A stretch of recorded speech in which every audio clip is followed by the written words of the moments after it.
Face au changement climatique, on a un triple enjeu. Un enjeu qui est d'être capable de faire face aux pertes et aux dommages. On a également un enjeu qui est de renforcer la résilience en identifiant en quoi on est exposé, vulnérable face aux caractéristiques d'un climat qui se réchauffe pour l'anticiper. Donc comment on rentre l'information climatique issue des sciences du climat dans la prise de décision pour qu'elle soit utile, comment on construit une information utile.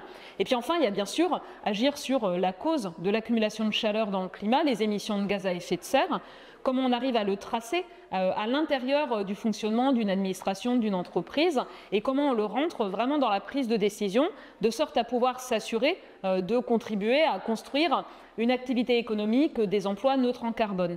Et plus largement, dans la réflexion de fond, il y a aussi cette réflexion de quelles seront les nouvelles filières, quelles seront les opportunités d'emploi pour les accompagner et faire en sorte que cette décarbonation, cette transition écologique, elle se fasse en impliquant l'ensemble des activités professionnelles pour donner sens et aussi pour qu'elle soit une source de parcours professionnels qui ont du sens. Il n'y a pas uniquement des métiers verts, vraiment techniques, qui ont besoin de compétences spécifiques. Dans l'ensemble des parcours professionnels, il y a besoin de nouvelles compétences pour pouvoir contribuer à la décarbonation, par exemple, des activités professionnelles, en s'interrogeant aussi parfois sur le profil d'activité auquel on contribue.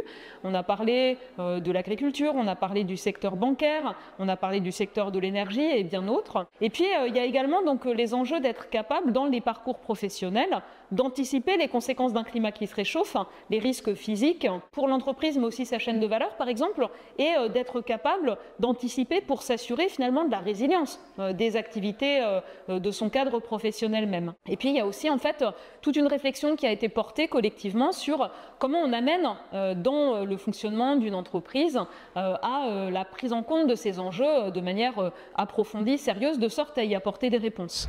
On a des connaissances qui sont disponibles, qui sont robustes. On a aussi en fait sur les évolutions futures des connaissances qui s'affinent et comment faire en sorte qu'on puisse largement se les approprier.